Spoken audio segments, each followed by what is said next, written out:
Hello everyone, welcome to the video. और आज के इस वीडियो में हम लोग हमारे टाइम सीरीज़ चैप्टर का, जो कि हमारा मैथ्स 2 का 4th चैप्टर है, टाइम सीरीज़ चैप्टर के PYQ सॉल्व करेंगे।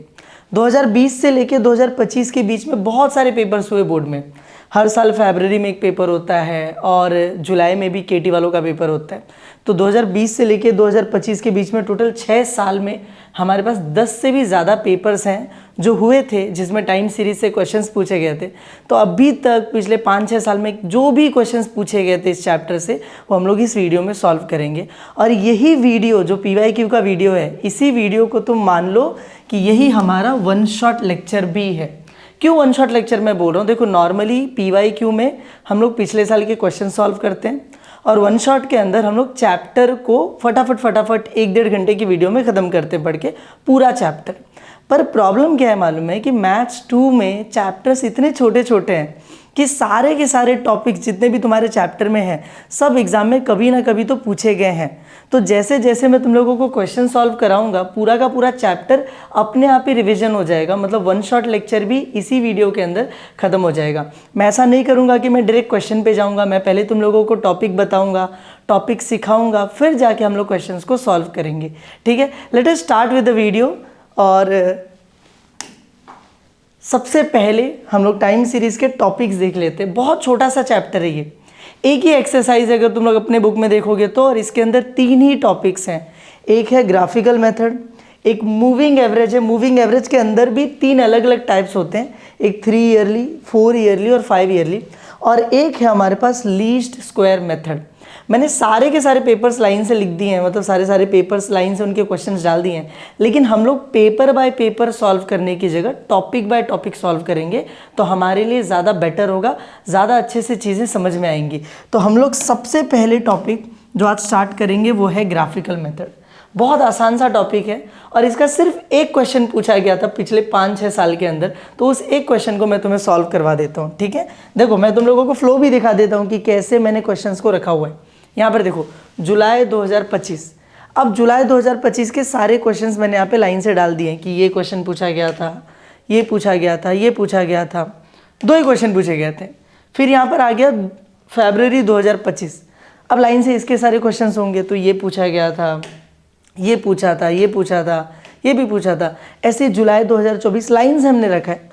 लेकिन हम लोग पेपर बाय पेपर नहीं जाएंगे, हम लोग टॉपिक बाय टॉपिक जाएंगे। तो सबसे पहला टॉपिक जो हम लोग सीखेंगे, इट इज़ ग्राफिकल मेथड। तो उसका क्वेश्चन मैं तुम लोगों को दिखाता हूँ। यहाँ पे पूछा गया, देखो ये रहा question. This is the question जो ग्राफिकल मेथड से आया था। एक बार क्वेश्चन को रीड करते हैं। क्या लिखा हुआ है कि the publisher of a magazine wants to determine the rate of increase in the number of subscribers. The following table shows the subscription information for 8 consecutive years. हम लोगों को एक टेबल दे दिया है और नीचे लिखा है कि find a trend line, fit a trend line by graphical method. हमें ट्रेंड लाइन निकालना है यूजिंग ग्राफिकल मेथड। कोई भी ग्राफिकल मेथड का जो क्वेश्चन होता है वो सेम ऐसे ही पूछा जाता है। उसके अंदर एक टेबल दिया होता है, ऊपर टेबल की इंफॉर्मेशन दी रहती है, जो तुम अगर नहीं भी रीड करोगे तो तुम्हें ज़्यादा कोई फर्क नहीं पड़ेगा। ये टेबल हमारे लिए इंपॉर्टेंट है। और नीचे ऐसे ही क्वेश्चन लिख कर दिया होता है, fit a trend line by using graphical method लिख कर दिया होता है वहाँ पर। ये क्वेश्चन पूछा गया है हमारे पेपर में मार्च 2023 में। मार्च 2023 में जो पेपर हुआ था उसमें क्वेश्चन पूछा गया। तो एक बार इसको सॉल्व करते, देखो कैसे सॉल्व करना होता है। हम लोगों को सबसे पहला काम, देखो ग्राफिकल मेथड है तो मुझे एक ग्राफ बनाना पड़ेगा। तो यहाँ पर मैंने एक ग्राफ बना लिया है। ये मेरा y एक्सेस है और ये मेरा x एक्सेस है। दोनों ही एक्सेस को पहले लेबल दे दो। ये x एक्सेस है and this is y axis. ठीक है, तुमने 2 एक्सेस बनाए, दोनों को लेबल दे दिया। अब तुम्हें करना क्या मालूम है, जब तुम लोग टेबल को देखोगे ना, तो टेबल के अंदर हमें 2 कॉलम्स मिल रहे हैं। एक ईयर दिया है, एक नंबर ऑफ सब्सक्राइबर्स दिया हुआ है। तुम लोग बोलोगे अरे 2 और दिया है, नहीं 2 और नहीं दिया है, वो टेबल कंटिन्यू किया। देखो 76, 77, 78, 79, आगे का डेटा 80, 81, 82, 83। तो 2 ही कॉलम्स दिए गए हैं। एक हम लोगों को दिया हुआ है ईयर और दूसरा दिया नंबर ऑफ सब्सक्राइबर्स।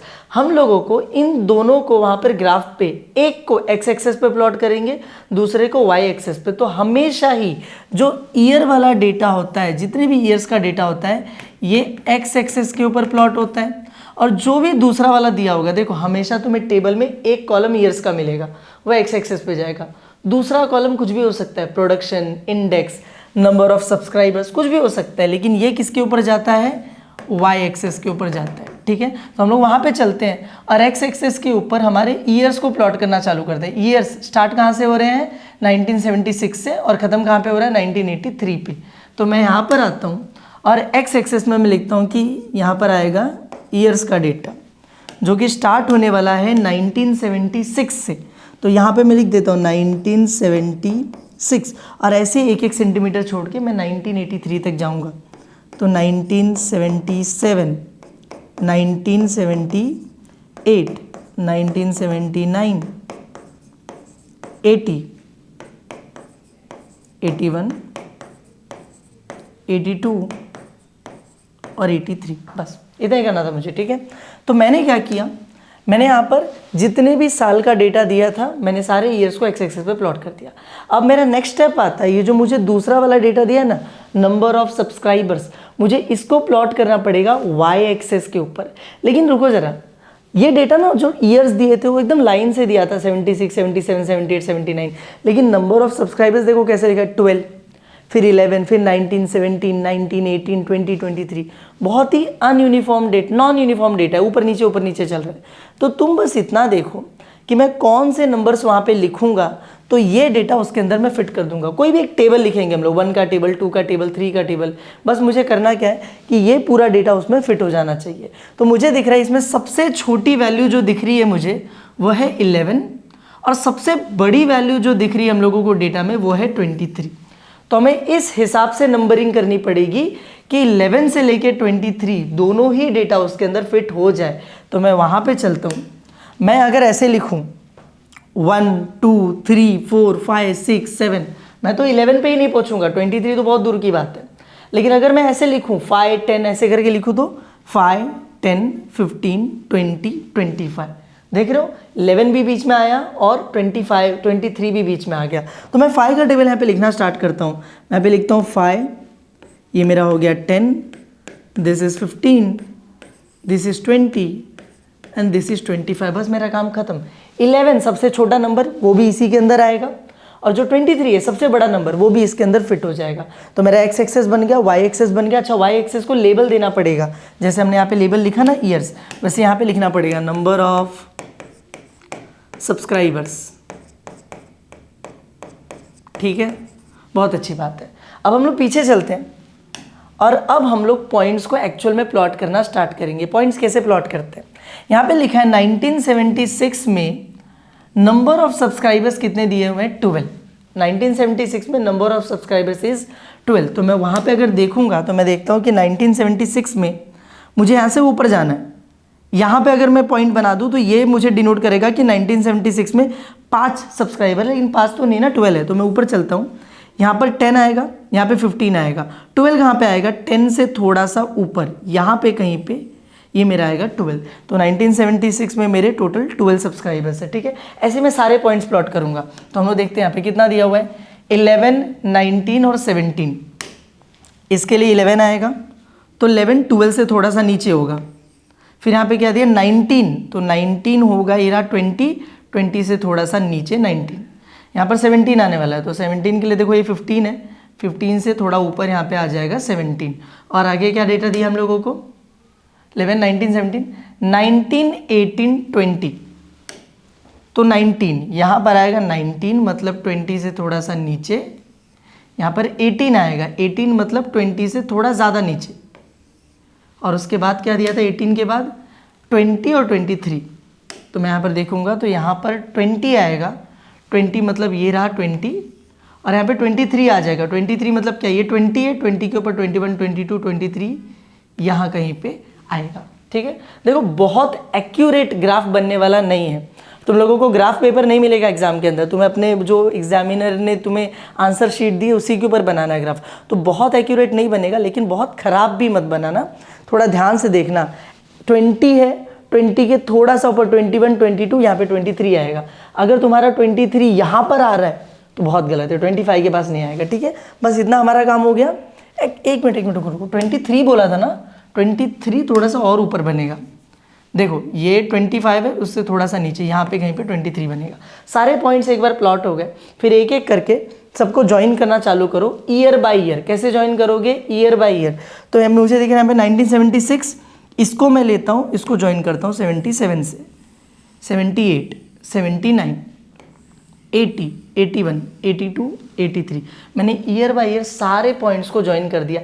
यहाँ पे बच्चे गलती करते हैं कि ये लिया पॉइंट, फिर इसमें ज्वाइन किया, फिर सीधा इधर पहुँच गए और इधर पहुँचने के बाद इधर आ रहे हैं। ऐसे चलेगा क्या? नहीं, तुम्हें लाइन बाय लाइन जाना है। एक ईयर के बाद ही दूसरा ईयर का पॉइंट ज्वाइन होना चाहिए। एक बार ये सारे पॉइंट्स तुम्हारे बन के रेडी हो गए, फिर तुम्हें फाइनल काम करना है। ये देखो, ये बहुत ही टेढ़ा मेढ़ा डेटा दिख रहा है, लेकिन अगर ध्यान से देखोगे, थोड़ा दूर जाके देखोगे, तो तुम्हें दिखेगा कि पूरा का पूरा जो कर्व है ये ऐसे जा रहा है। देखो, ये प्रॉपर कर्व भी नहीं है, लेकिन जो भी ये पैटर्न है देखो, ऐसे यहाँ पर ऐसे ऊपर जा रहा है। तो मुझे ना बस उसी सेम पैटर्न में एक सिंगल स्ट्रेट लाइन ड्रॉ कर देना है। तो मैं यहाँ पर आता हूँ और यहाँ पर इसी पैटर्न में मैं क्या करूँगा, एक स्ट्रेट लाइन ड्रॉ कर दूंगा।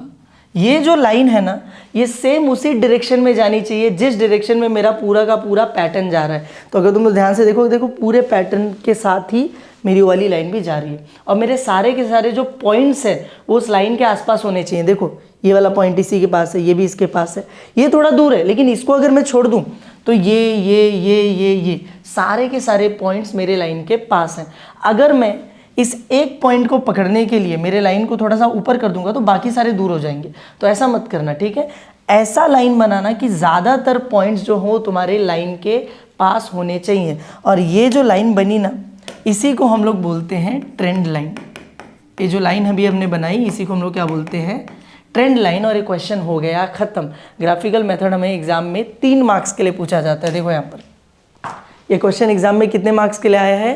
3 मार्क्स के लिए पूछा गया है। और बहुत ही आसान है, बहुत आसान है। 2 एक्सेस बनाया, इधर डेटा प्लॉट किया, इधर डेटा प्लॉट किया, पॉइंट्स बनाए, लाइन बनाई और काम खत्म।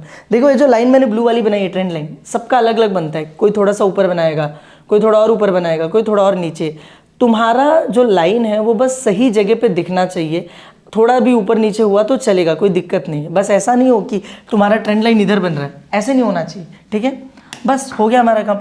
और रुको, एक इम्पॉर्टेंट पॉइंट, तुमने ग्राफ बनाया है, स्केल ज़रूर लिख देना। देखो, स्केल लिखना कंपलसरी नहीं होता है ग्राफिकल मेथड में, लेकिन बहुत सारी ऐसी टीचर्स है जिनको ऐसा है ना कि स्केल नहीं लिखोगे तो मार्क्स काट देंगे तुम्हारा। तो स्केल ज़रूर लिख देना। स्केल कहाँ पे लिखोगे? यहाँ पे ऊपर लिखना, कोने में।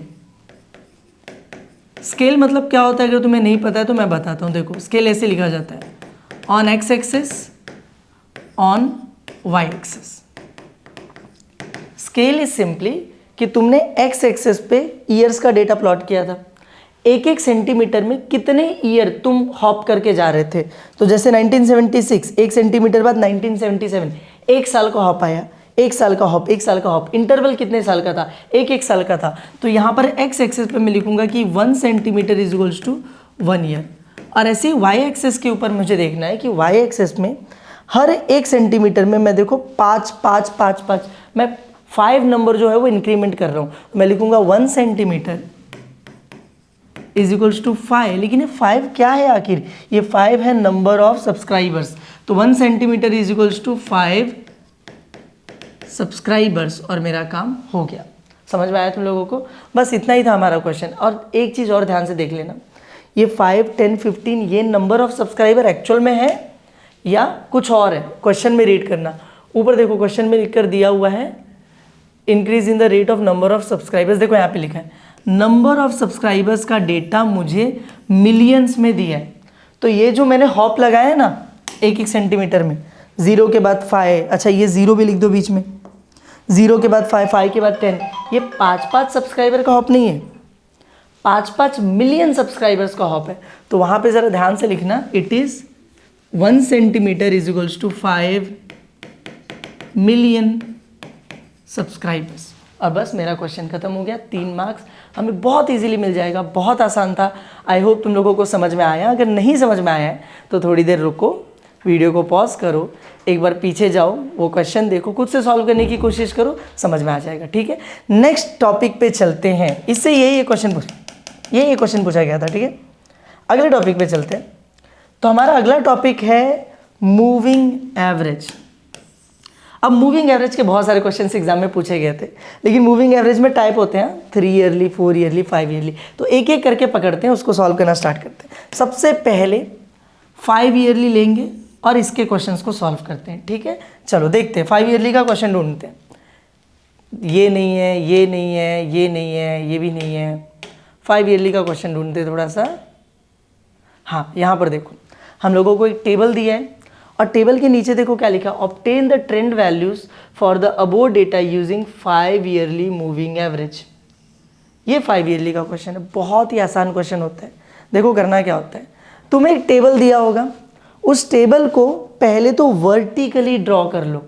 देखो उसने ऐसा हॉरिजॉन्टल बना के दिया, लेकिन हम लोगों को कैलकुलेशन करना है जो से हॉरिजॉन्टल में अच्छे से नहीं हो पाता है, तो हम लोग उसको पहले वर्टिकली ऐसे ड्रॉ कर लेंगे, ठीक है। तो मैंने कुछ नहीं किया, यहाँ पे ईयर लिखा था, मैंने ईयर लिख के सारा डेटा डाल दिया। यहाँ पे प्रोडक्शन लिखा था, मैंने प्रोडक्शन का सारा डेटा यहाँ पे वर्टिकली डाल दिया और कुछ भी नहीं। ये 2 कॉलम बनाने के बाद तुम लोग आगे 2 और कॉलम बनाओगे।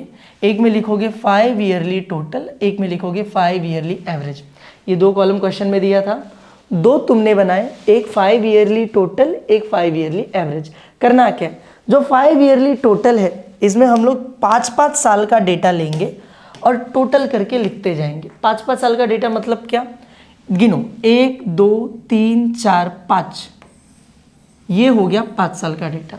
मैं इस पूरे का टोटल निकालता हूँ, देखो कितना आता है 4 5 6, 0 का तो कोई मतलब नहीं है, टोटल कितना आया 6। मैं पूरे का टोटल करूंगा और बीच में लिखूंगा, बीच में मतलब कहाँ पर, यहाँ पे लिखूंगा क्या 6, नहीं। यहाँ पे लिखूंगा क्या 6, नहीं। मुझे बीच में लिखना है, तो बीच कहाँ पे है, इन 5 नंबर में 1 2 1 2, बीच में क्या आया ये, तो मैं यहाँ पर लिखूंगा 6 और बस मेरा काम हो गया। मैंने बीच में मेरा आंसर लिख दिया, बस खत्म हो गया। फिर मैं क्या करूँगा, ये जो ऊपर 2 खाली छूट गए इन पे लगा देंगे डैश डैश, इनमें कोई भी वैल्यू नहीं आने वाली, तो डैश डैश डाल दो और आगे बढ़ो। आगे क्या करना है हम लोगों को, ये 5 साल का डेटा हमने टोटल किया था ना, अब यहाँ की फर्स्ट वैल्यू छोड़ दो और अगले 5 साल का डेटा तुम टोटल कर लो। फर्स्ट वैल्यू छोड़ो, अब अगले 5 साल का डेटा टोटल करो, तो 2 4 6 7 कितना हो जाएगा टोटल 7, और बीच में लिख दो, तो बीच में यहाँ पर आ गया 7, हो गया मेरा काम। अब क्या करोगे, एक और वैल्यू छोड़ो और अगले 5 साल का डेटा टोटल कर दो ऐसे, तो 1 2 3 4 5 6 7 8, 8 और 4 12, अब बीच में लिख दो यहाँ पर 12, खत्म हो गया मेरा काम। फिर क्या करूँगा, एक और वैल्यू छोड़ दूंगा यहाँ से, अगले 5 साल का डेटा टोटल करेंगे ऐसे, तो 1 4 5 6 7 11 और 20, तो बीच में कितना आ जाएगा 20।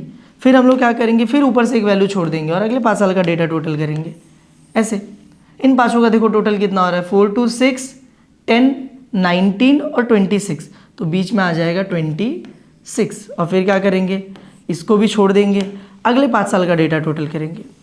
इसका टोटल देखो 2 4 6 6 9 15 15 7 22 32, तो बीच में कितना आ गया 32, खत्म हो गया मेरा काम। और फिर मैं अगले 5 साल का डेटा टोटल करूंगा, तो 4 9 13 13 7 20 30 38, बीच में आ गया 38। लेकिन देखो मैं क्या कर रहा था, एक एक वैल्यू छोड़ रहा हूँ नीचे आ रहा हूँ, एक एक वैल्यू छोड़ रहा हूँ नीचे आ रहा हूँ, और 5-5 साल का टोटल कर रहा हूँ। अब अगर मैंने 4 को छोड़ा और मैं नीचे गया, तो नीचे तो 5 साल का डेटा बच ही नहीं रहा है, नीचे सिर्फ 4 ही साल का डेटा है, तो मैं टोटल कर पाऊंगा क्या, नहीं कर पाऊंगा।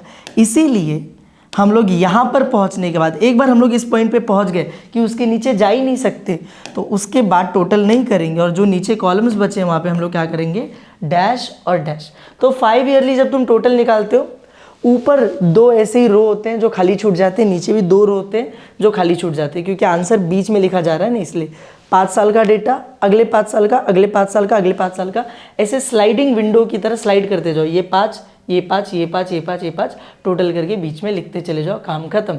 एक कॉलम बन गया। Next column is 5 yearly average. अब करना क्या है, देखो टोटल तुम्हें मिल चुका है, तुम्हें एवरेज निकालना है। कैसे निकाला जाता है, तुमने टोटल कैसे निकाला था, 5-5 साल का डेटा ऐड किया था। अब जो भी तुम्हारा आंसर आया है उसको कर दो डिवाइड बाय 5, टोटल में जो भी आंसर मिला है डिवाइड बाय 5। तो मैं यहां पर देखता हूं 6 डिवाइड बाय 5 कितना होता है 1.2, 7 डिवाइड बाय 5 कितना होता है 1.4।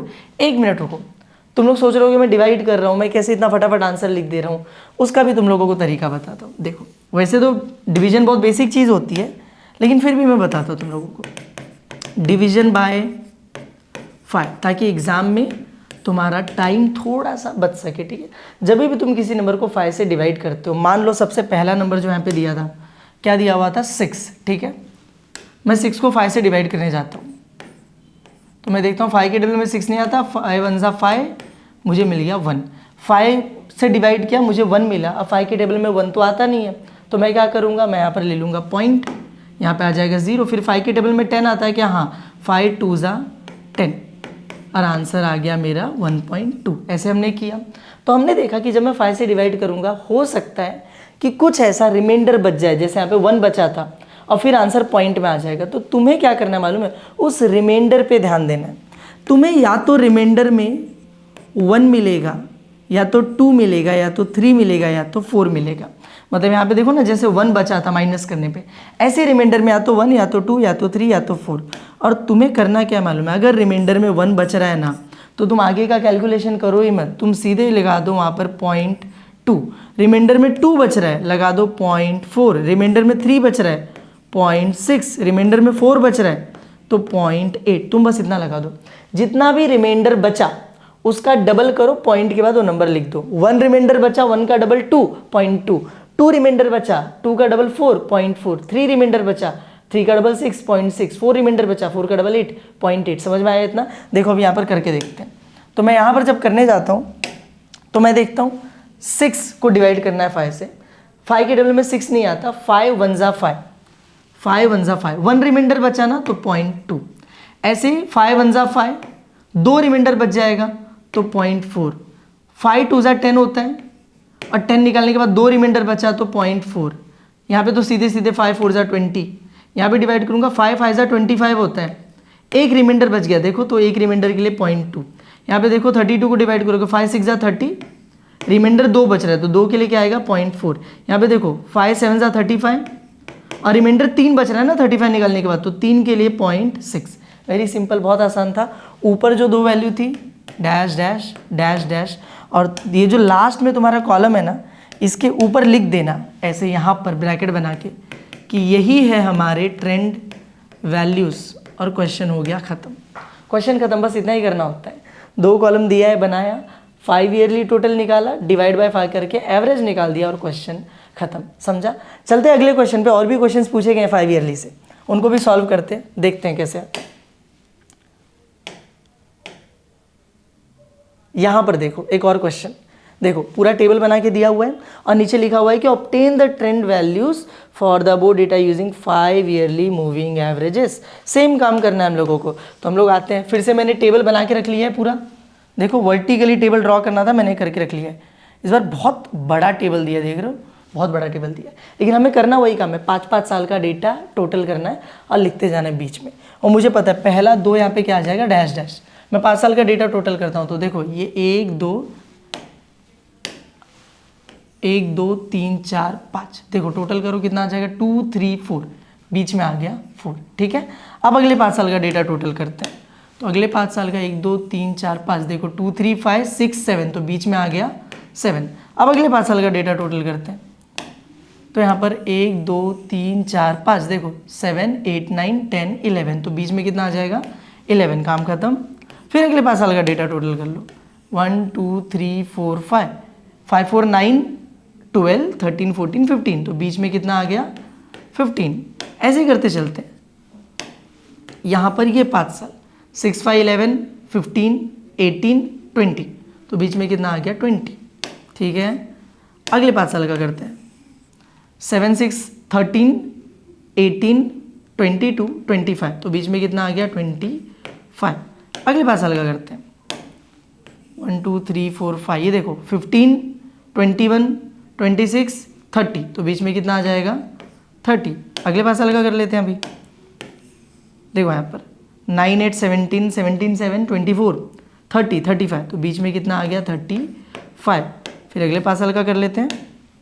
1 2 3 4 5 17, ये हो जाएगा 25 32 38, तो बीच में आ गया 38। अगले 5 साल का जब करेंगे तो ये हो जाएगा ऐसे 9 9 18 18 8 26 34 और 50 41, तो बीच में आ गया 41। अगले 5 साल का करते हैं अभी, ये देखो 10 9 19 19 8 कितना होता है 27, 27 और 9 कितना हो जाएगा 36, 36 और 8 वुड बी 44, अब बीच में आ गया 44, नीचे के 2 हमारे हो गए डैश डैश और हमारा टोटल हो गया। बस एक चीज़ ध्यान देना, अगर तुमने कैलकुलेशन में मिस्टेक की, यहाँ पर ऐड करते हुए कुछ गलत किया, तो वहाँ पे तुम्हारे मार्क्स कट जाएंगे, ठीक है। अब एवरेज निकालते हैं, डिवाइड बाय 5 करना है सबको, जो मैंने तुम्हें बताया ये कैसे करना है, ठीक है।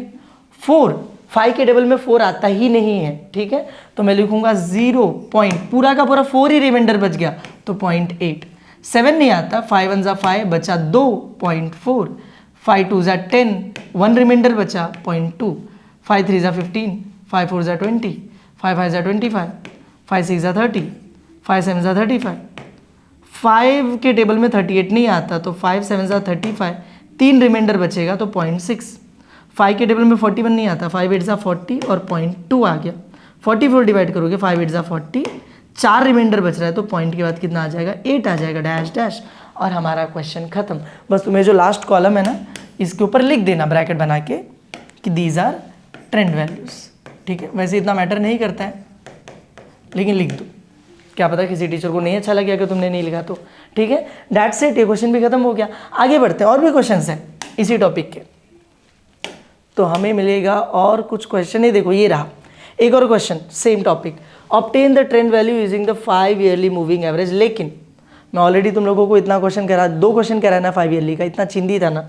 अब ये वाला तुम लोग खुद से करोगे, मैंने यहाँ पर सोल्यूशन दे दिया है तुम लोगों को, खुद से करो, खुद से ट्राई करो एक बार, और फिर यहाँ पे मैच करके देख लो कि तुम्हारा मैच हो रहा है आंसर या नहीं हो रहा है, ठीक है।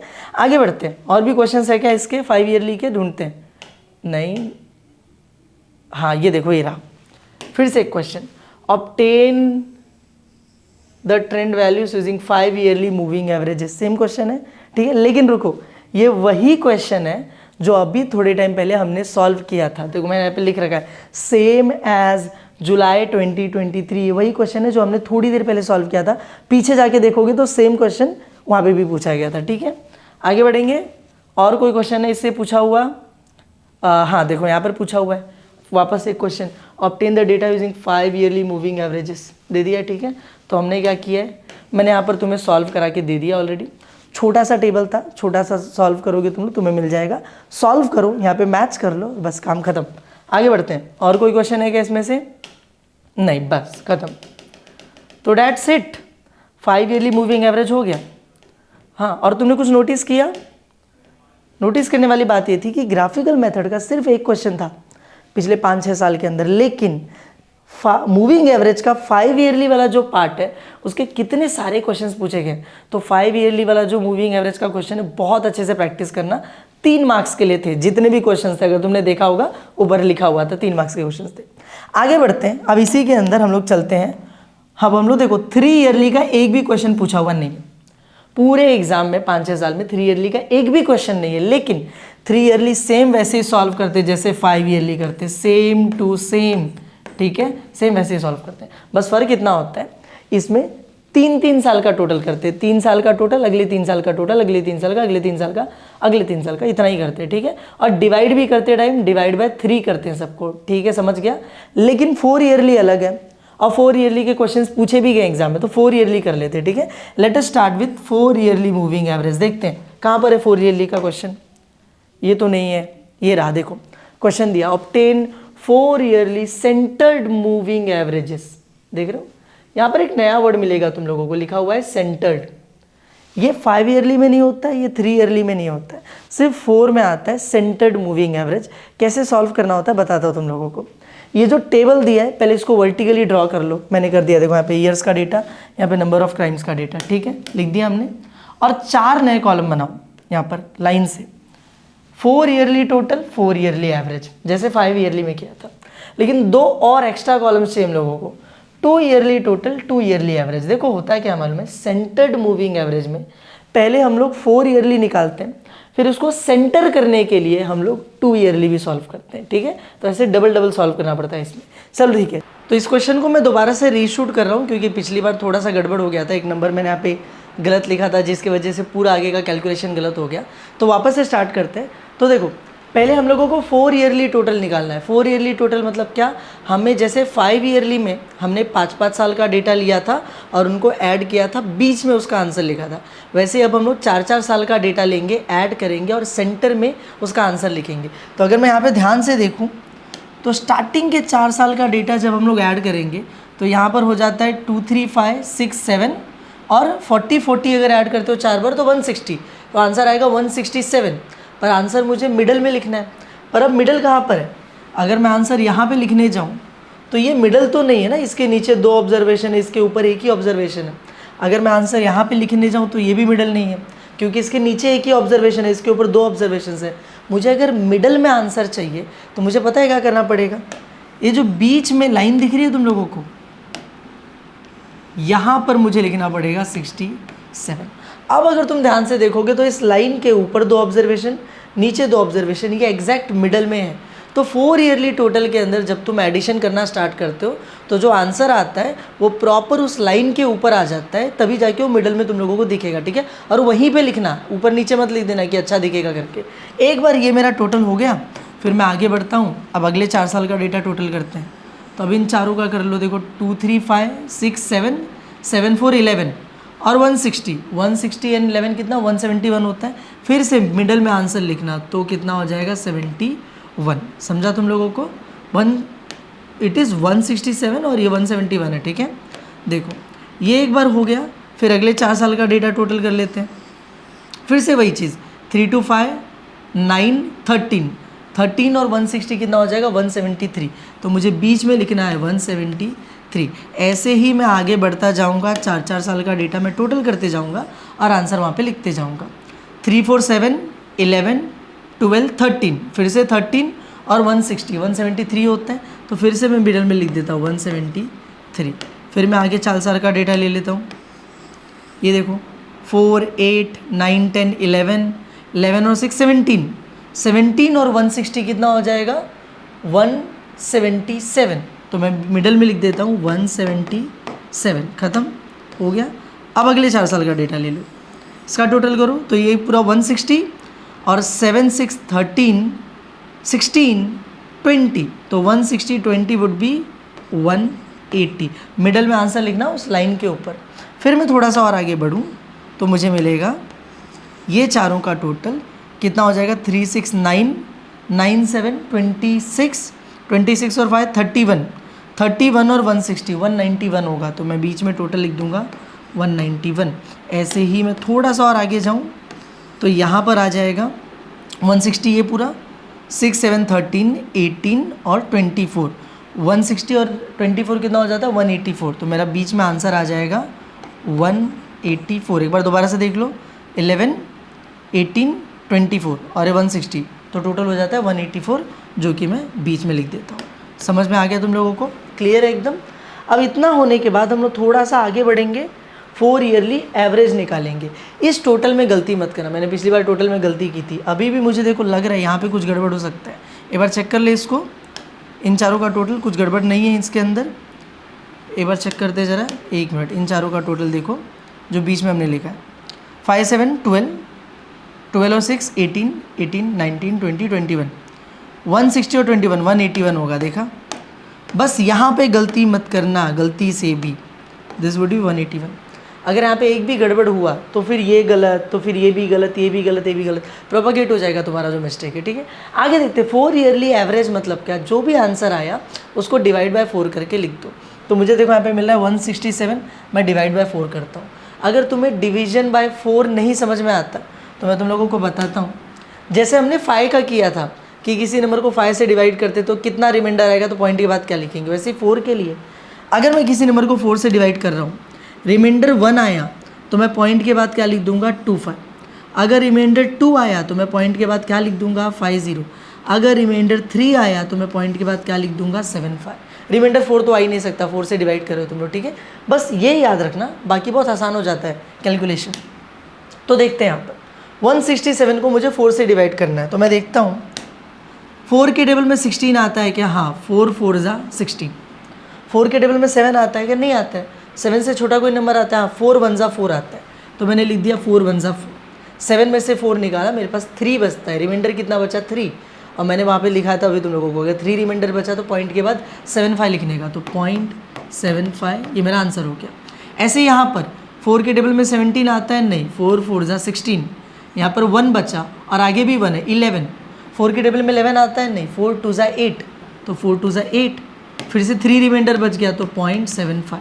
ठीक है, ऐसे इसको डिवाइड, ऐसे ही सबको डिवाइड करेंगे। अभी फ़िलहाल के लिए मैं कैलकुलेटर से फटाफट करके लिख दे रहा हूँ क्योंकि हमारे पास टाइम कम है, लेकिन तुम लोग समझ गए ना कैसे क्या करना है। ठीक है, चलो देखो, 173 डिवाइड बाई 4 इज़ 43.25, फिर से 173 43.25 आ जाएगा।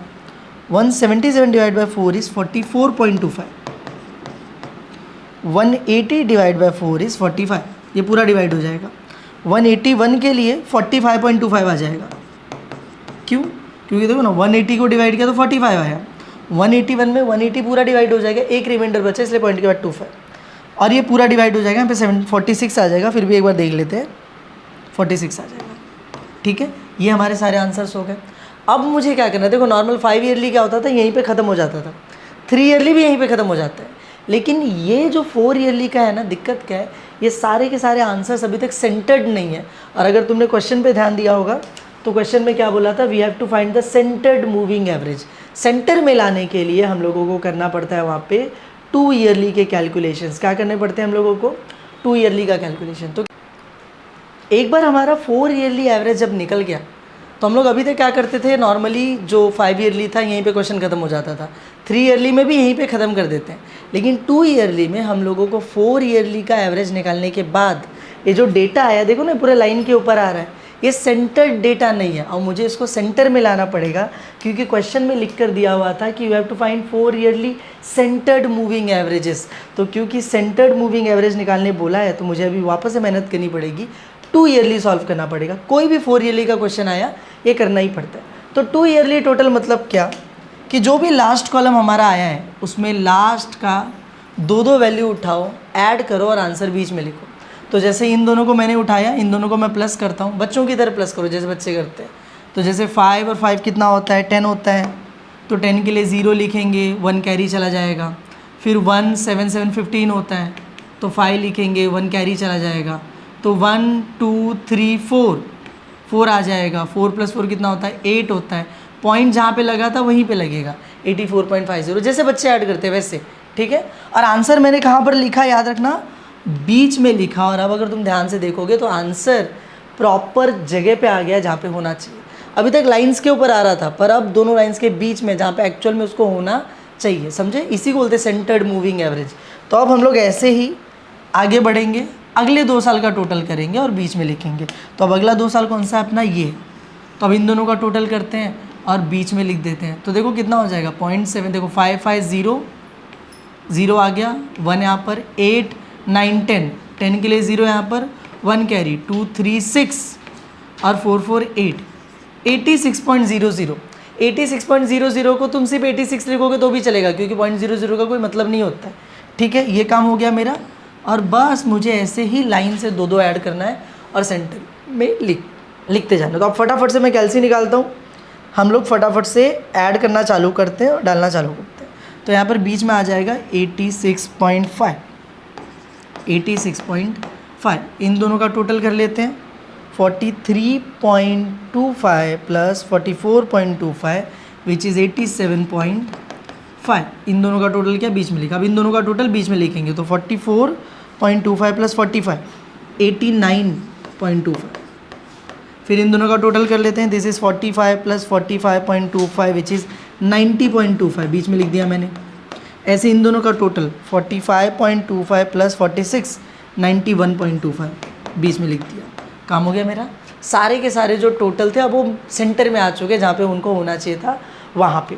और एक बार ये 2 ईयरली टोटल निकल गया, फिर हम निकालेंगे 2 ईयरली एवरेज।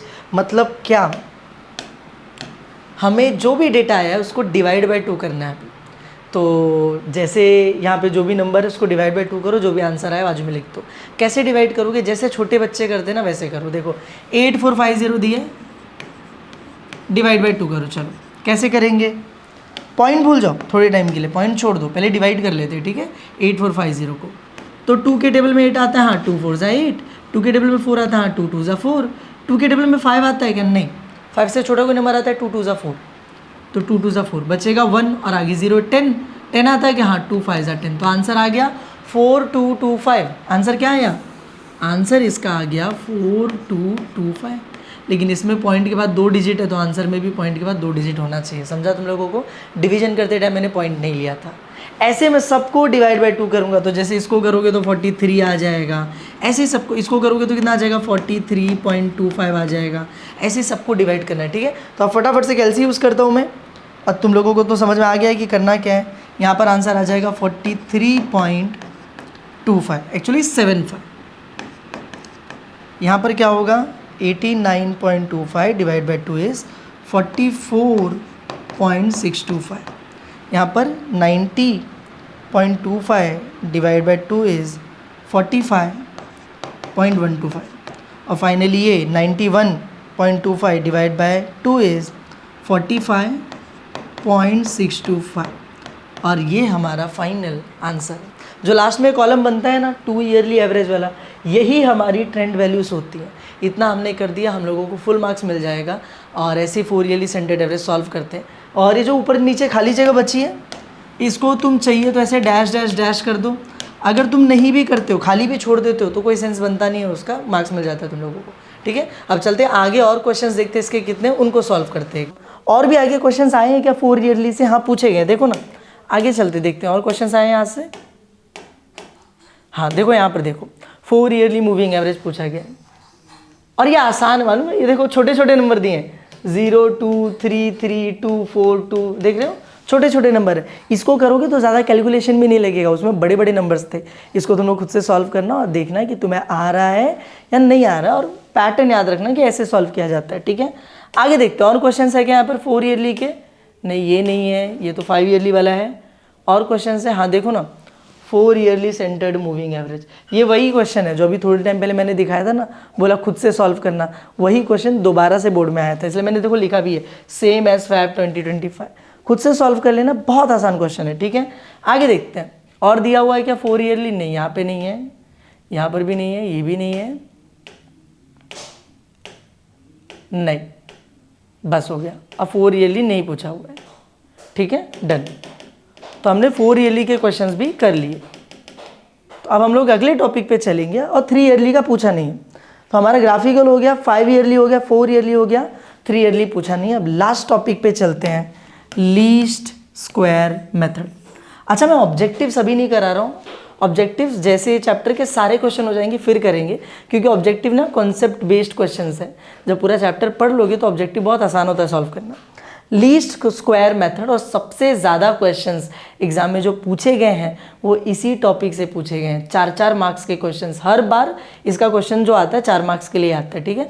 इसको ध्यान से देखना, और ये सबसे कॉम्प्लिकेटेड मेथड भी है जिसमें दिमाग लगाना पड़ता है। देखो यहाँ पर आते हैं, सबसे पहला ही जो क्वेश्चन हम लोगों को मिला था, देखो फॉलोइंग टेबल, यहाँ पे टेबल दिया है और लिखा है कि fit a trend line to the above data by using the method of least square. Least square method दिया हुआ है, ठीक है। कैसे सॉल्व करेंगे, यहाँ पर मैंने कुछ स्टेप्स लिखे हुए हैं, सारे स्टेप्स लिख दिए हैं। देखो टोटल मैंने यहाँ पे 4 स्टेप लिखे हैं, ये 4 स्टेप बस 1 बाय 1 करके फॉलो करो, आंसर अपने आप ही आ जाएगा। देखने में हार्ड लगता है पर है बहुत ही आसान। देखो कैसे करेंगे। सबसे पहला काम, स्टेप पढ़ो, देखो स्टेप पढ़ते जाओ, देखते जाओ क्या करना है। तो सबसे पहले स्टेप में लिखा है फाइंड फॉर्मूला फॉर यू, और u का फॉर्मूला क्या है, t minus middle year upon में h। कैसे सॉल्व करना है इसको, फॉर्मूला निकालना है u के लिए। कैसे निकालेंगे, मैं यहाँ पे लिखूंगा कि हियर, पहले लिखोगे n, पहले क्या लिखोगे n, n मतलब होता है नंबर ऑफ ऑब्जर्वेशंस। तुम्हारे पूरे क्वेश्चन में कितने साल का डेटा दिया हुआ है, तो मैं गिनती करता हूँ 1 2 3 4 5 6 7, कितने साल का डेटा दिया, 7 साल का। तो मैं यहाँ पे लिखूंगा n इज इक्वल्स टू 7। अच्छा 7 एक ऑड नंबर है ना, तो यहाँ पे लिख देना ऑड। जिसको नहीं पता मैं बता दूं, जो भी नंबर 2 के टेबल में नहीं आता उसको ऑड बोलते हैं। 7 2 के टेबल में नहीं आता इसलिए ऑड नंबर है, ये लिख दिया मैंने। फिर मैं u निकालूंगा, तो therefore u is equals to, u का फॉर्मूला देखो वहाँ पे जो लिखा वही लिखना, t minus middle year upon में h। तो u is equals to t की जगह पे कुछ भी मत लिखो, जो मिडल ईयर है ना यहाँ पे हमें पता है क्या करना है, मेरे को जितने साल का डेटा दिया उसमें ढूंढना है बीच वाला ईयर कौन सा है। कैसे ढूंढूंगा, देखो ये बीच वाला ईयर है। कैसे पता चला, इसके लेफ्ट साइड में देखो 1 2 3 साल, इसके राइट साइड में देखो 1 2 3 साल, तो ये बीच में ही हुआ ना 1983। तो मैं यहाँ पे लिख दूंगा मिडल ईयर की जगह 1983 अपॉन एच। एच का मतलब होता है इंटरवल। इंटरवल मतलब तुम्हारे डेटा में कितने कितने साल का डिफरेंस दिया हुआ है। तो जैसे 1980 के बाद सीधा 1981 आया, एक ही साल का गैप है। आगे भी देखोगे तो एक एक साल का ही डिफरेंस है, इसी को बोलते हैं एच यानी इंटरवल। तो हम लोगों को एच की वैल्यू यहाँ पे क्या लिख देनी है 1। अच्छा तुम लोगों को पता है ना मैथ्स में कभी भी किसी चीज़ को डिवाइड बाय 1 करने का कोई मतलब होता है क्या? नहीं। तो अपॉन 1 लिख के कुछ मतलब नहीं है। t माइनस 1983 ये मेरा हो गया u का फॉर्मूला। मेरा पहला स्टेप खत्म।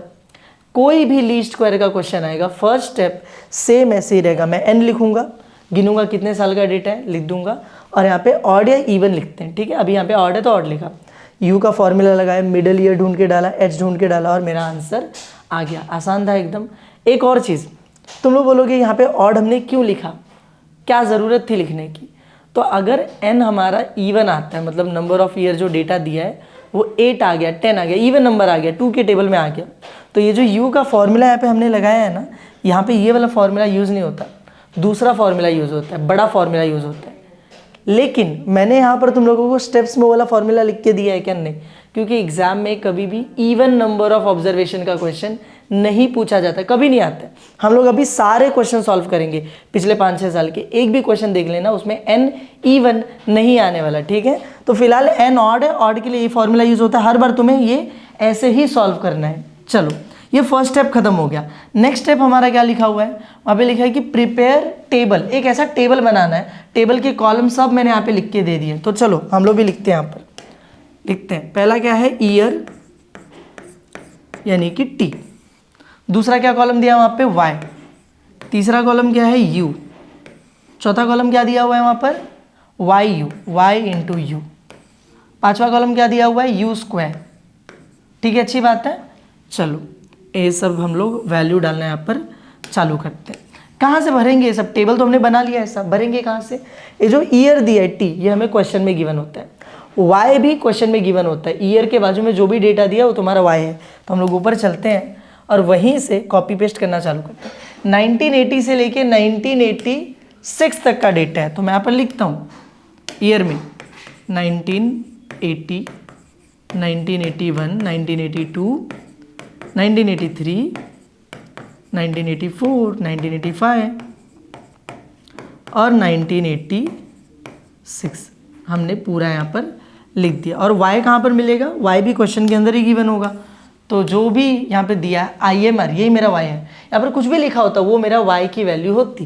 क्या लिखा है, 10653310, 10653310। तो मैं यहाँ पे लिख देता हूँ 10653310। हमारा पहला 2 कॉलम जो है वो बन के रेडी है।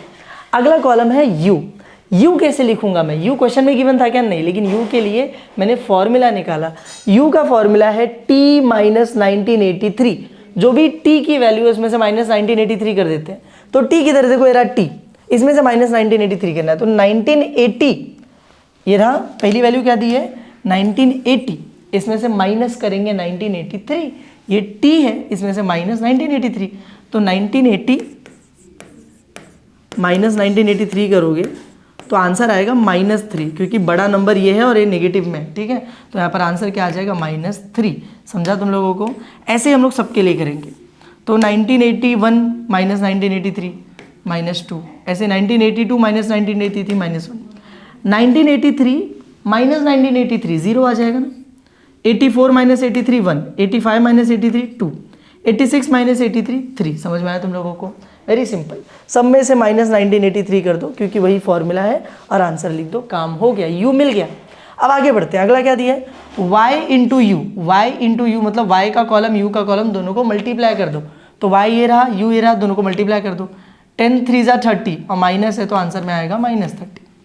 6 2 ज़ा 12, माइनस है तो -12, 5 1 ज़ा 5, माइनस ले तो -5, 3 0 ज़ा 0, 3 1 ज़ा 3, 1 2 ज़ा 2, 0 3 ज़ा 0। वेरी सिंपल, वाई यू बाजू बाजू में थे, मल्टीप्लाई करके आंसर लिख दिया।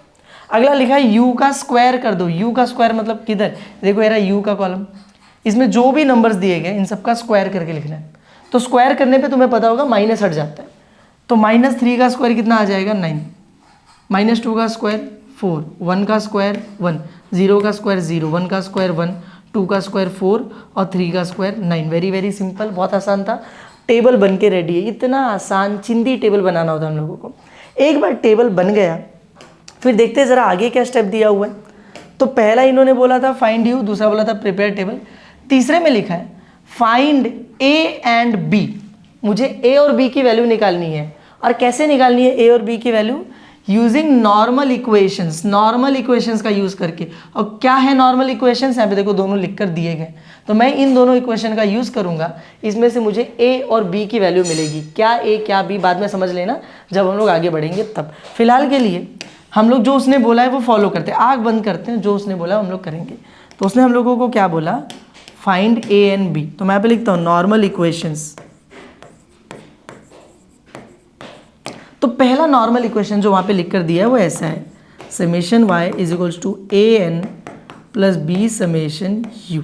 ये हमारा पहला नॉर्मल इक्वेशन है। हम लोग इसमें सारी वैल्यूज़ जो जो दिख रही है समेशन वाली वैल्यूज़ पुट करेंगे। लेकिन देखो इसमें समेशन y मतलब y का टोटल डालना है, समेशन यू का टोटल डालना है, और हमने टोटल तो किया ही नहीं टेबल के अंदर, देख रहे हो हमने तो टोटल किया ही नहीं। तो फटाफट टोटल कर लेते हैं। किसका किसका टोटल करके लिखा जाता है मालूम है? सबका, इन सबका टोटल लिखेंगे, टाइम छोड़ के। टाइम मत करना, बहुत बड़े नंबर से, इसकी ज़रूरत भी नहीं है। बाकी चारों को टोटल करो। यहाँ पे देखते चलो, 9 4 13, 13 1 14, यहाँ पर भी 14 28, ठीक है। यहाँ पर टोटल करते, देखो 2 3 5, देखो 2 3 5, ये पॉजिटिव में सिर्फ 5 है, पॉजिटिव में सिर्फ कितना है 5 है। नेगेटिव में देखोगे तो 5 12, कभी भी याद रखना किसी भी कॉलम में प्लस वाली वैल्यूज़ भी हैं, माइनस वाली वैल्यूज़ भी हैं। तो प्लस वालों को अलग से ऐड कर लो, माइनस वालों को अलग से ऐड कर लो, लास्ट में फाइनल आंसर निकालना। तो मैंने देखा प्लस वाले ये सारे थे, इनको ऐड करके कितना आ रहा है 5 आ रहा है, +5। और माइनस वालों को ऐड कर लेते हैं, तो 30 42 47, तो माइनस में आ रहा है 47। 47 में से 5 निकाला, कितना बचता है 42 बचता है। आंसर में साइन बड़े नंबर का लगता है, बड़ा नंबर माइनस था तो यहाँ पे आंसर में भी माइनस आएगा, मतलब आंसर इज -42। सिंपल आ गया आंसर। इधर पे देखो इन सब का टोटल करते हैं। अरे ये तो बहुत सिंपल है, प्लस वालों को जोड़ते हैं जरा, कितना आ जाएगा 3 2 5 6 +6। माइनस वालों को जोड़ो, 3 2 5 6 +6 -6, आंसर कितना आ जाएगा 0। सिंपल।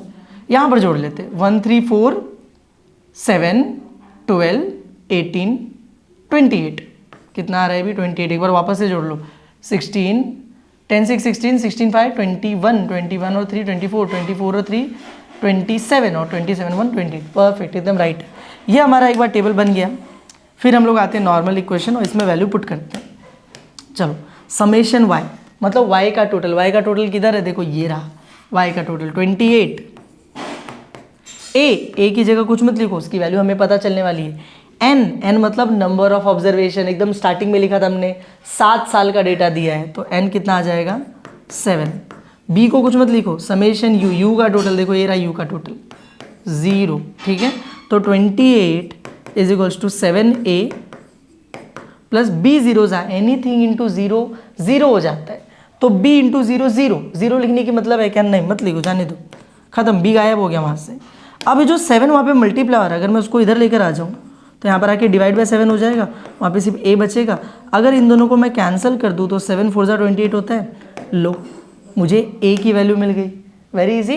अब रुको, एक और नॉर्मल इक्वेशन है, उसको लगाएंगे तो b मिलेगा। तो नाउ दूसरा नॉर्मल इक्वेशन है summation yu is equals to a summation u plus b summation u square. तो समेशन yu का टोटल कहाँ पे दिया हुआ है हम लोगों को? देखो ये दिख रहा है -42, ये yu का टोटल है, तो -42 यहाँ पर आ गया is equals to a summation u की वैल्यू 0 आई थी, ऊपर चेक कर लो जाके टेबल में। b समेशन u स्क्वायर -28 आया है, टेबल में इन सब का टोटल तुम देखोगे तो तुम्हें मिल जाएगा, ठीक है। अब चलो पुट करते हैं, तो -42 a into 0, anything into 0 is 0, गायब हो गया वो, बचा ये -28 और b, -28 बी, ठीक है। ये दोनों साइड माइनस है ना, तो दोनों साइड माइनस माइनस क्या हो जाता है, कैंसिल। तो 42 इज इक्वल्स टू 28 बी। 28 वहाँ पे मल्टीप्लाई हो रहा है, यहाँ पर लेकर आ जाओ, क्या हो जाएगा, डिवाइड हो जाएगा, और वहाँ पे बचेगा सिर्फ बी। इन दोनों को डिवाइड कर दें जरा, ये दोनों कटने वाले तो नहीं है, लेकिन इनको किसी टेबल से काटा जा सकता है। कौन से टेबल से काटा जा सकता है, आई थिंक 14 के टेबल से। 14 2 ज़ा 28, 14 3 ज़ा 42, तो 3 अपॉन में 2 आ जाएगा बी। अब इनको कैंसिल आउट करूंगा तो मुझे मिलेगा b इज इक्वल्स टू 1.5। कितना आ जाएगा, 1.5। मुझे b की वैल्यू भी मिल गई, and this was my third step, ठीक है। तो हमने पहले स्टेप में u निकाला, फिर टेबल बनाया, फिर इन दोनों नॉर्मल इक्वेशन का यूज़ किया, मुझे a और b मिला। फाइनल स्टेप है हमारा, हमें पुट कर देना है a और b की वैल्यू ट्रेंड इक्वेशन के अंदर। ट्रेंड इक्वेशन क्या है सर जी, देखो नीचे लिख कर दिया हुआ है, y is equals to a plus B U. तो मैं नीचे आता हूँ और मैं नीचे लिखता हूँ कि हियर ट्रेंड इक्वेशन, क्या फॉर्मूला है ट्रेंड इक्वेशन का, y is equals to a plus B U. तो y की जगह पे कुछ मत लिखो, सिर्फ a और b की वैल्यू पुट करो। a की वैल्यू ऊपर आ गई थी 4 प्लस b की वैल्यू यहाँ पर आ गई 1.5, और u की जगह पे भी कुछ मत लिखना। ये है हमारा final answer, this is our final answer. और बस खत्म हो गया। 4 मार्क्स का क्वेश्चन था, 4 स्टेप में हमने खत्म कर दिया, 4 मार्क्स हम लोगों को मिल जाएगा। समझे तुम लोग, खत्म हो गया क्वेश्चन, वेरी इजी, बहुत आसान था, ठीक है। और भी क्वेश्चन है आगे, अगर ये तुम लोगों को नहीं भी समझ में आया है, एक और क्वेश्चन आगे सॉल्व कराऊंगा, तुम लोगों को बहुत क्लैरिटी मिल जाएगी कि क्या करना है। लेकिन हाँ, वहाँ पे ये स्टेप्स लिखे हुए नहीं है, तो स्टेप्स दिमाग में बिठा लो फटाफट से। u का फॉर्मूला निकालना है, टेबल बनाना है सेम इसी फॉर्मेट का, a और b ढूंढेंगे यूजिंग नॉर्मल इक्वेशंस, और लास्ट में हम लोग a और b को ट्रेंड इक्वेशन में पुट करेंगे। चारों स्टेप्स याद रखना, स्क्रीनशॉट लेके रख लो चाहिए तो। चलते हैं आगे, ठीक है। आ जाओ यहाँ पर, किधर है ट्रेंड इक्वेशन, किधर है ट्रेंड इक्वेशन, ट्रेंड इक्वेशन ये भी नहीं है। देखो देखो ये रहा, solve by using method of least square. Least square method, same method जो हमने अभी अभी सॉल्व किया था, लेकिन ये ना वैसा ही सिमिलर क्वेश्चन है जो हमने अभी सॉल्व किया था ना, वैसा ही सिमिलर क्वेश्चन है। ये तुम लोग खुद से कर लेना, ठीक है, ये मैं नहीं करा रहा हूँ। आगे बढ़ते, थोड़ा सा डिफरेंट क्वेश्चन उठाता हूँ सेम टॉपिक का। आगे बढ़ते थोड़ा सा, तो ये तो नहीं है। देखो ये रहा, solve by method of least square. इसको सॉल्व करना है using method of least square. अच्छा, ये क्यों उठाया मैंने, रीज़न बताता हूँ। यहाँ पर जो ईयर है देखो ना, 1980, 1985, 1990, देखो 5-5 साल का गैप आ रहा है सबके बीच में। तो ये पिछले वाले क्वेश्चन से अलग है थोड़ा, इसमें h जो आएगा 5 आने वाला है। चलो सॉल्व करते, देखते कैसे करेंगे। स्टेप नंबर 1, अगर तुम्हें याद है तो हमें u का फॉर्मूला निकालना होता है। कैसे निकालते हैं हम लोग, लिखते हैं हियर, पहले हम लिखते हैं n, यानी नंबर ऑफ ऑब्जर्वेशंस। कितने हैं, 1 2 3 4 5 6 7। नंबर ऑफ ऑब्जर्वेशन है 7, जो कि एक ऑड नंबर है, इसीलिए u का फॉर्मूला जो मैंने बताया था, t minus middle year upon में h। तो it would be u is equals to t minus middle year कौन सा है, ढूंढो ज़रा। तो ये रहा मिडल ईयर, इसके उस साइड भी 3 साल, इस साइड भी 3 साल, तो बीच में आ गया 1995, और अपॉन में h मतलब इंटरवल, कितने कितने साल का डिफरेंस है डेटा के अंदर, 5-5 साल का डिफरेंस है। तो इस बार h की वैल्यू कितनी आएगी, 5 आ जाएगी, समझे। और ये डिवाइड तो होने वाला नहीं है, ये हमारा u का फॉर्मूला, समझे। u का फॉर्मूला अलग आया, इसलिए वाला क्वेश्चन उठाया। आगे बढ़ते हैं, स्टेप नंबर 1 खत्म। स्टेप नंबर 2 क्या था, टेबल बनाओ, ठीक है। तो टेबल ऐसा था, पहले हम लोग लिखते हैं ईयर, ईयर मतलब t, फिर हम लोग लिखते हैं y, फिर हम लिखते हैं u, फिर y इंटू यू, और लास्ट में लिखते हैं u का स्क्वायर। ये है हमारा प्यारा सा टेबल। अब हम लोग क्या करेंगे, इसमें वैल्यूज़ कॉपी करेंगे, ईयर और y क्वेश्चन में गिवन होता है। तो देखते हैं, ईयर 1980 से चालू होकर 2010 पे ख़त्म हो जाएगा, ठीक है। तो चलो लिख देते हैं 1980, 1985, 1990, 1995, 2000, 2005 और 2010। ख़त्म हो गया डेटा हम लोगों का, ठीक है। IMR जो मेरी y की वैल्यू होती है, जो सेकेंड वाली वैल्यू होती है, 1075 4310 1075 4310 1075 4310 परफेक्ट हो गया हमारा काम।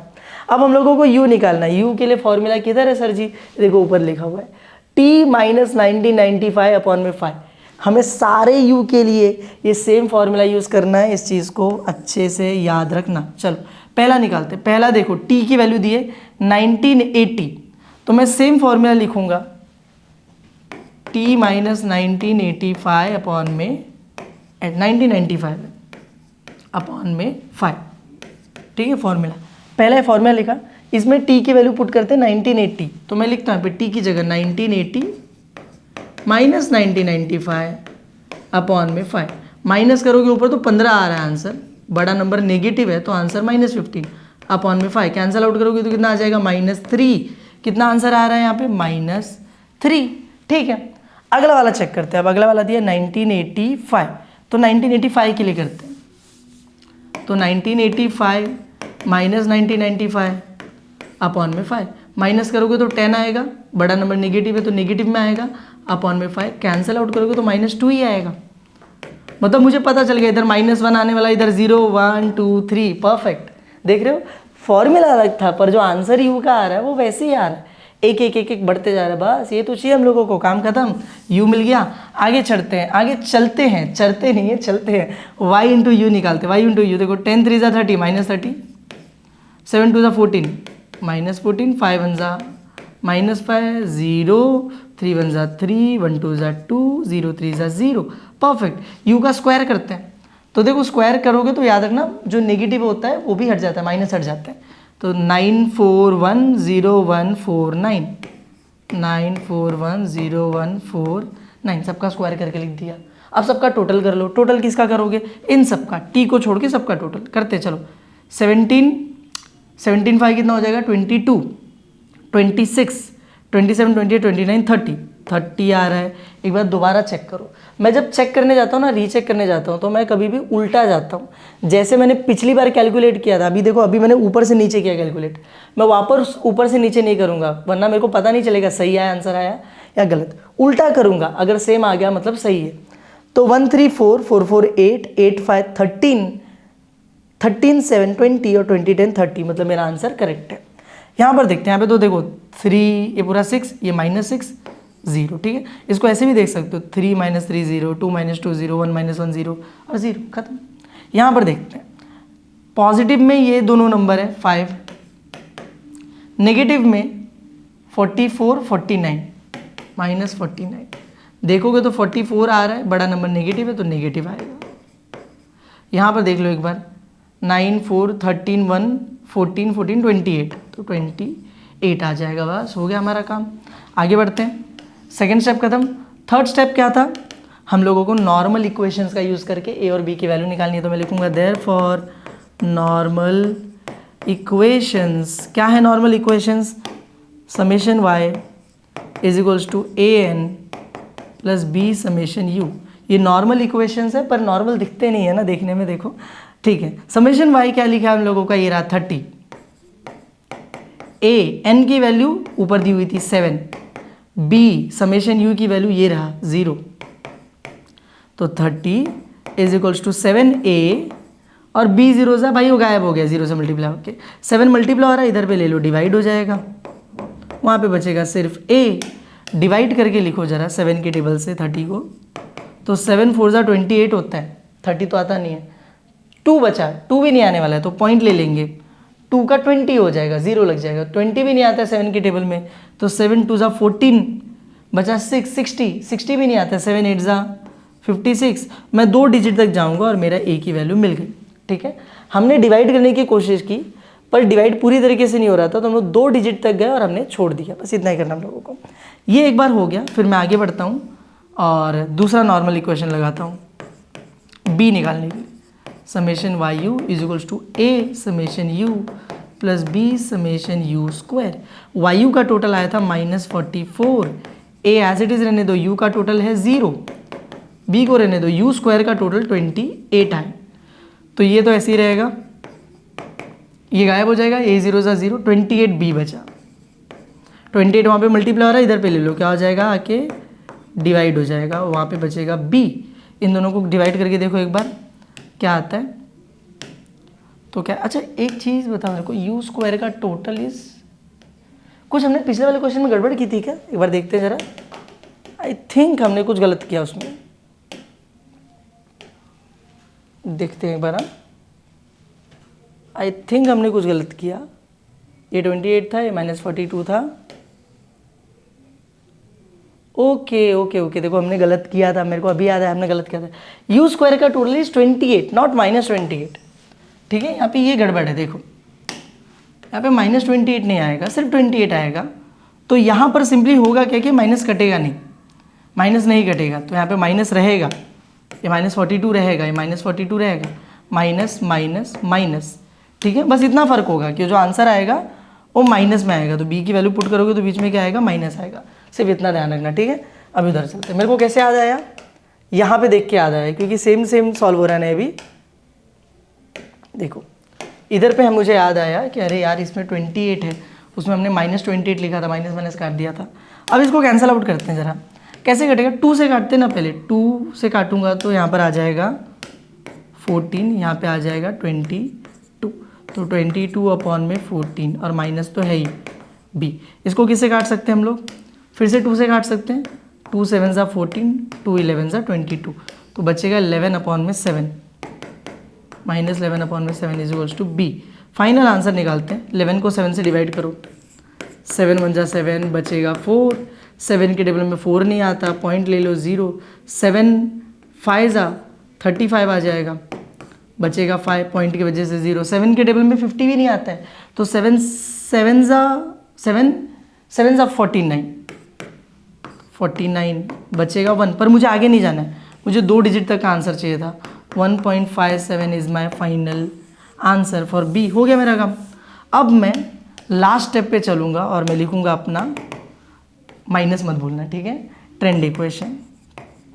और ट्रेंड इक्वेशन क्या है, y is equals to A plus B U, which means y is equals to A की वैल्यू क्या थी हम लोगों की, 4.28, तो 4.28 प्लस बी, देखो यहाँ पे प्लस है लेकिन b की वैल्यू नेगेटिव आई है तो माइनस ही लिखेंगे, 1.57 u, and this is our final answer. 4 marks का क्वेश्चन था, दोबारा से 4 मार्क्स मिल गए। समझ में आया तुम लोगों को लीस्ट स्क्वायर सॉल्व कैसे करना है, बहुत आसान है। अब देखो आगे बढ़ते हैं और देखते हैं लीस्ट स्क्वायर के और भी क्वेश्चंस पूछे गए हैं क्या। बहुत सारे क्वेश्चन लीस्ट स्क्वायर के आते हैं, देखो वापस से मेथड ऑफ लीस्ट स्क्वायर, लेकिन ये तुम लोग खुद से सॉल्व कर लेना क्योंकि तुम लोगों को मेथड मैंने सिखा दिया है। आगे बढ़ते हैं और देखते हैं।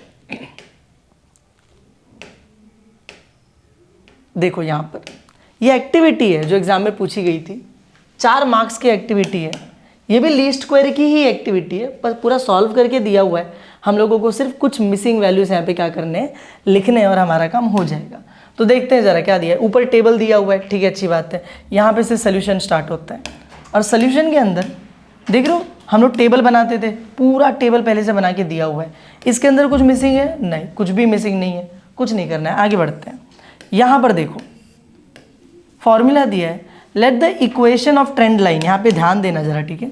Equation of trend line, trend line का इक्वेशन क्या होता है, एकदम जो हम लोग लास्ट में लिखते थे वो वाला, y is equals to A plus B you.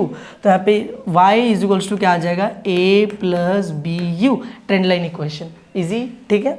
आगे बढ़ते हैं। फिर यहाँ पर ये नॉर्मल इक्वेशंस है, नॉर्मल इक्वेशंस है, इनमें से सॉल्व करके a और b की वैल्यू निकाल के मुझे इधर लिखनी पड़ेगी। देख रहे हो यहाँ पर सीधे a और b की वैल्यू लिखनी है। अच्छा, जो बीच में मैं सॉल्व करूँगा वो यहाँ पे लिखने की ज़रूरत है क्या, नहीं। तुम लोग एक्टिविटी कैसे सॉल्व करोगे मालूम है, लाइन से जैसा दिया है वैसा लिखो, जहाँ पर बॉक्स दिया है रफ में आंसर निकालो, बॉक्स में आंसर लिख के बॉक्स बना दो, इतना ही करना, कुछ भी एक्स्ट्रा अंदर लिखने की ज़रूरत नहीं है। तो मैं रफ में सॉल्व करता हूँ, मैं a की वैल्यू निकालता हूँ ज़रा रफ में सॉल्व करके, ठीक है। तो इक्वेशन है मेरा summation y is equals to an plus B summation U, ठीक है। समेशन y की वैल्यू किधर है, देखो ये रहा समेशन y 62, n की वैल्यू कितनी है मुझे क्वेश्चन में गिवन है, नहीं गिवन है, हम लोग गिनती करेंगे खुद से, खुद गिनेंगे 1 2 3 4 5 6 7 8 9 10 11 साल का डेटा दिया हुआ है। तो मैं लिखता हूँ यहाँ पे n की वैल्यू 11 है प्लस b समेशन u की वैल्यू देखो 0, ठीक है। तो 62 is equals to a into 11 a हो जाएगा, b इंटू 0 गायब हो जाएगा, 11 मल्टीप्लाई हो रहा है इधर पे ले लो क्या हो जाएगा, डिवाइड हो जाएगा, इज इक्वल्स टू a। तो a is equals to divide करके देखते हैं कितना आ रहा है, 11 फाइजा 55 हो जाता है, बचेगा 7, 11 के टेबल में 7 नहीं आता तो पॉइंट ले लेंगे, तो 70 हो गया, 11 के टेबल में 70 भी नहीं आता, 11 6 66, तो बचा 40, 11 के टेबल में 40 भी नहीं आता, 11 3 33, बस इतना लिख दो तुम्हारा काम हो गया, 5.63, पॉइंट के बाद 2 डिजिट लिखो, काम खत्म। अब बी के लिए लिखते यार ना, पूरी कैलकुलेशन रफ में करना, यहाँ पे जो दिया है सिर्फ वो लिखना और बॉक्स में सिर्फ आंसर लिखना, ठीक है। बी के लिए करते हैं, बी के लिए क्या करेंगे, दूसरा वाला यूज़ करेंगे, जो देखो दूसरा वाला दिया हुआ है ना, summation Y is equals to A summation U plus B summation U square, वही है जो हम लोग यूज़ करते हैं। समेशन वाई क्या दिया हुआ है, देखो ये रहा, यू वाई लिख के दिया, उल्टा लिख के दिया, चलेगा कोई दिक्कत नहीं, 87, ए समेशन यू की value 0 plus B summation U square, देखो यू स्क्वायर की वैल्यू 110, ठीक है। तो 87 इज इक्वल्स टू, ये तो गायब हो जाएगा, 110 बी, 110 बी, वो 110 मल्टीप्लाई हो रहा है, यहाँ पे ले लो क्या हो जाएगा, डिवाइड हो जाएगा, ठीक है, इज इक्वल टू बी। इन दोनों को डिवाइड करना, अभी मैं कैलकुलेटर से करके दे रहा हूँ तुम लोगों को, लेकिन वहाँ पे तुम्हें खुद से डिवाइड करना पड़ेगा। 0.79 क्या आंसर आ रहा है, 0.79, यहाँ पे लिख दो 0.79, बी की भी वैल्यू हो गई। तुम लोगों को पता है ना, एक एक बॉक्स फिलअप करने पे एक एक मार्क्स मिलते हैं, तो 1 2 3 मार्क्स मिल चुका है, लास्ट हमें 4 marks. Equation of trend line लिखना है, तुम लोग बोलोगे इक्वेशन ऑफ ट्रेंड लाइन तो ऊपर लिखे थे ना, अभी ए और बी की वैल्यू मिल गई ना, पुट करके लिखो। तो y is equals to A की जगह क्या लिखेंगे 5.63 प्लस बी की जगह पे 0.79 और यू, ये लो मेरा फाइनल आंसर है। समझ में आया तुम लोगों को, बहुत आसान है, खत्म हो गया क्वेश्चन हमारा, ठीक है, 4 मार्क्स का क्वेश्चन खत्म। आगे बढ़ते हैं, और भी क्वेश्चन आए हैं क्या ऐसे लीस्ट स्क्वायर के, देखो फिर से एक हम लोगों को दिया हुआ है लीस्ट स्क्वायर का एक्टिविटी सॉल्व करने के लिए। तो देखो यहाँ पे क्या लिखा है, टेबल दे दिया, सब कुछ दे दिया, ब्लैंक ढूंढते हैं कि कहाँ पर है, ये देखो यहीं पर एक ब्लैंक दे दिया, यहाँ पर टेबल में, तो वाई यू का टोटल करके लिखना है यहाँ पे। तो मैं लिखूंगा समेशन, इसने जैसे लिखा वैसे लिखेंगे, U Y T is equals to, क्या टोटल आया देखो जरा, टोटल करो यहाँ पे, पहले प्लस वालों को अलग से जोड़ लो, माइनस वालों को अलग से जोड़ लो और फाइनल आंसर लिखना। तो 24 में 34 39 49 51 के बाद 59 प्लस 59 आ रहा है, माइनस वाला जोड़ के देखो, 5 3 8 8 4 12 और 3 15 माइनस 15, तो कितना आएगा, 9 में से 5 गया 4 बचा, 5 में से 1 गया 4 बचा, 44, बड़ा नंबर पॉजिटिव है तो 44 ही आंसर आ जाएगा, प्लस में हो गया हमारा काम, 1 मार्क्स मिल गया। आगे बढ़ते, देखो प्लस करने का 1 मार्क्स मिल रहा है। आगे आते, ए डैश की वैल्यू पूछी है, फिर से वैसे ही सॉल्व करेंगे जैसे उधर किए थे हम लोग, ठीक है। ये हम लोगों को दे दिया है, तुम लोग खुद से सॉल्व कर लो यार, ये तो तुम लोगों को अभी जस्ट मैंने पिछला क्वेश्चन कराया, सेम ऐसे ही कराया, ये तुम लोग खुद से सॉल्व कर लेना। और बस इसी के साथ लीस्ट स्क्वायर भी खत्म। और अब finally let us move towards objectives, क्योंकि हमने सारे टॉपिक कर लिए इसमें, अब हम लोगों को फाइनली ऑब्जेक्टिव सॉल्व करने हैं, जो इतने चिंदी होंगे ना, देखना भी मैं निकालता हूँ, तुम लोग देखते जाओ कैसे सॉल्व करेंगे हम लोग, ठीक है। चलो देखो, ये देखो, ये एक ऑब्जेक्टिव दिया है 1 मार्क्स के लिए, क्या बोला है, moving averages are useful in identifying. हम लोग मूविंग एवरेज का यूज करके क्या आइडेंटिफाई करते हैं, मूविंग एवरेज का यूज करके क्या निकालते हैं हम लोग, seasonal component, trend component, irregular component या साइक्लिकल कंपोनेंट। तुम लोगों को पता है, हम लोगों को क्वेश्चन में भी लिख के आता था, मूविंग एवरेज का यूज़ करके ट्रेंड वैल्यूज निकालते हैं हम लोग, तो आंसर आ जाएगा सी, यानी कि ट्रेंड कंपोनेंट। वेरी सिंपल, आसान है। आगे देखते हैं, ठीक है, उधर खड़े होकर सॉल्व करा दो, मैं बेटर होगा। देखो, cyclic variation can occur several times in a year, true और फॉल्स का क्वेश्चन है, ठीक है, कि cyclic variation can occur several times in a year. पहले मैं तुम लोगों को बताऊँ तो साइक्लिक वेरिएशन क्या होता है। साइक्लिक वेरिएशन मतलब हमारे इकोनॉमी के अंदर जो बड़े बड़े वेरिएशंस आते हैं ना, रिसेशन आ गया, बहुत बड़ा कुछ इकोनॉमिक एक चेंज आ गया, तो क्या ये एक ही साल में सेवरल टाइम्स होते, सेवरल मतलब बहुत बार, एक ही साल में बहुत बार साइक्लिक चेंजेस आते क्या? नहीं, साइक्लिक वेरिएशंस 3-4 साल में एक बार आता है, एक ही साल में 3-4 बार नहीं आता, ठीक है। तो जो भी लिख कर दिया है यहाँ पर इट इज फॉल्स, समझा तुम लोगों को? This is false. आगे बढ़ते हैं, आगे क्या दिया हुआ है? The simplest method of measuring trends of time series is, तुमने 3 मेथड पढ़े, ग्राफिकल, मूविंग एवरेज और लीस्ट स्क्वायर, तुम्हें सिंपलेस्ट मेथड कौन सा लगा? सबसे सिंपल वाला जो तुम लोगों को लगा वही आंसर है, ग्राफिकल मेथड। आंसर क्या है? Graphical method. अब कोई ऐसा मत बोलना लेकिन कि सर मुझे तो मूविंग एवरेज अच्छा लगा तो मैं मूविंग एवरेज लिख दूं क्या? नहीं नहीं, simplest method practically is graphical method, ठीक है। आगे देखते हैं क्या है, ये तो ऑब्जेक्टिव नहीं है, ऑब्जेक्टिव ढूंढते हैं। ये देखो यहाँ पर एक और ऑब्जेक्टिव है, क्या दिया हुआ है? The complicated but efficient method of measuring time series. Complicated method कौन सा है? सबसे कॉम्प्लिकेटेड मेथड कौन सा लगा? जो तुम लोगों को लगा वही आंसर है, मेथड ऑफ लीस्ट स्क्वायर। तो वो कहाँ पर दिया हुआ? देखो सी में दिया है, this is our final answer. समझा तुम लोगों को? और देखते हैं और ऐसे क्वेश्चन है क्या हम लोगों को ऑब्जेक्टिव्स हैं? नहीं, खत्म, बस दैट्स इट, खत्म हो गया। हमने सारे क्वेश्चन सॉल्व कर लिए टाइम सीरीज के, बोर्ड में जो पूछे गए थे 5-6 साल में, हमने पूरा का पूरा चैप्टर भी एक बार अच्छे से पढ़ लिया, रिवाइज कर लिया, पढ़ लिया, सब इसी में खत्म हो गया, ठीक है। इस वीडियो को यहीं पे खत्म करते हैं। अगर वीडियो पसंद आया हो तो वीडियो को लाइक करना, चैनल को सब्सक्राइब करना। मिलते हैं नेक्स्ट वीडियो में, थैंक यू।